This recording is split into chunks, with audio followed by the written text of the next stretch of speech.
मुझे खुशी है देश के यशस्वी प्रधानमंत्री आदरणीय नरेंद्र मोदी जी ने भी अपनी मन की बात में जो 108वां एपिसोड था माता सावित्रीबाई फुले का जिक्र करते हुए आदरणीय प्रधानमंत्री नरेंद्र मोदी जी ने कहा, उन्होंने अपने शब्दों के अंदर कहा था कि उनका नाम आते ही सबसे पहले शिक्षा और समाज सुधार के क्षेत्र में उनका योगदान हमारे सामने आता है।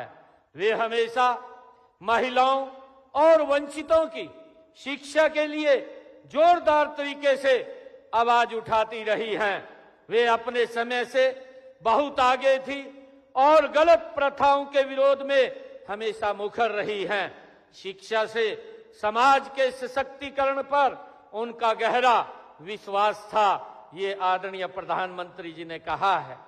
मुझे खुशी है कि माता सावित्रीबाई फुले ने अपने जीवन को एक मिशन की तरह जिया।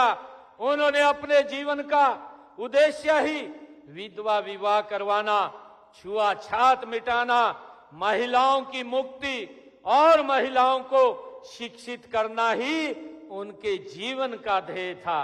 देश में विधवाओं की दुर्दशा को देखते हुए उन्होंने 1854 में विधवाओं के लिए एक आश्रम खोला।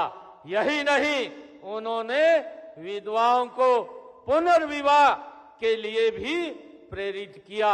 उस कुरीति को भी समाप्त करने का काम ये माता सावित्रीबाई फुले ने किया है। उनका पूरा का पूरा जीवन समाज के फैली हुई जो कुरीतियां थी उनको समाप्त करने के लिए ऐसी महापुरुष, महानेत्री, महानायिका उनका पूरा का पूरा जीवन रहा है।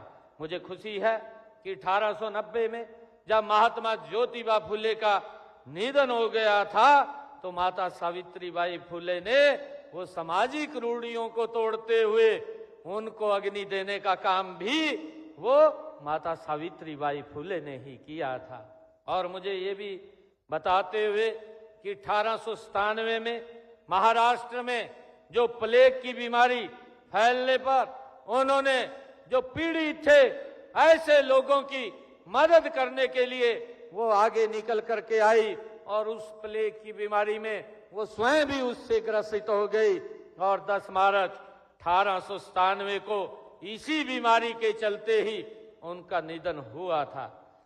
मैं आज आप लोगों को समाज सेवा की राह पर चलते हुए ही उन्होंने अपने जीवन की आहुति भी समाज और देश के नाम दे दी थी। मानवता की सेवा में समर्पित उनका जीवन आज भी हम सभी को प्रेरित करता है, उनसे हमें प्रेरणा मिलती है। और मुझे ये खुशी है कि उन्होंने महिलाओं के लिए, बेटियों के लिए जो काम किया है, माता सावित्रीबाई फुले जी के जीवन से ही प्रेरणा लेकर के ये हमारी सरकार निरंतर काम कर रही है। मुझे खुशी है जिसका जिक्र अभी किया भी गया, आदरणीय प्रधानमंत्री जी ने हमारे हरियाणा की भूमि को चुना था। ये 2015, ये फरवरी 2015 की बात, आदरणीय प्रधानमंत्री जी हमारे पानीपत की ऐतिहासिक भूमि के ऊपर आए थे और उन्होंने आकर के यहाँ पर बेटी बचाओ बेटी पढ़ाओ का नारा दिया था, क्योंकि हमारे हरियाणा के अंदर बहुत ज्यादा अंतर बेटा और बेटी के अंदर था। उस अंतर को समाप्त करने के लिए आदरणीय प्रधानमंत्री जी ने इसी हरियाणा की ऐतिहासिक भूमि पानीपत से ये देश के लिए आह्वान किया था और मुझे खुशी है कि उस आह्वान को देश के लोगों ने स्वीकार किया और बेटियों को सम्मान देते हुए उनको आगे बढ़ाने का काम किया है। हमें खुशी है कि आज आदरणीय प्रधानमंत्री जी ने जब उस कुरीति को समाप्त करने के लिए यहाँ से आवाज उठाई तो हमारी सरकार ने भी मजबूती से और कुछ एनजीओज ने मिलकर के उसके ऊपर काम किया और वो कुरीति लगातार समाप्त होती हुई जा रही है।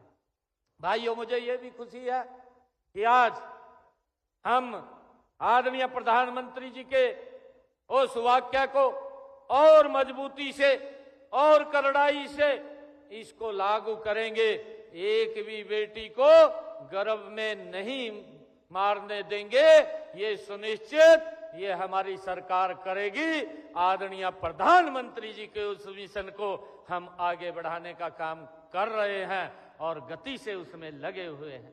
आदरणीय प्रधानमंत्री जी ने एक आह्वान किया कि बेटियां ये निर्भर नहीं है, ये माँ बाप के ऊपर निर्भर नहीं है, ये आत्मनिर्भर है और हमारी सरकार उनको आत्मनिर्भर बनाने का ये डबल इंजन की सरकार लगातार काम कर रही है। मुझे ये खुशी है बताते हुए कि हमने माता सावित्रीबाई फुले के उस सपने को पूरा करते हुए हमारी ये डबल इंजन की सरकार आगे बढ़ रही है। हमने आदरणीय प्रधानमंत्री जी ने महिलाओं को एक स्किल दिया, ड्रोन दीदी बनाया और मुझे ये खुशी है कि हमने हरियाणा प्रदेश के अंदर एक टारगेट लिया कि हम 5000 महिलाओं को हम ड्रोन दीदी बनाएंगे और उनको 8 लाख रुपए का ड्रोन भी मुफ्त में देने का काम ये हमारी सरकार करेगी।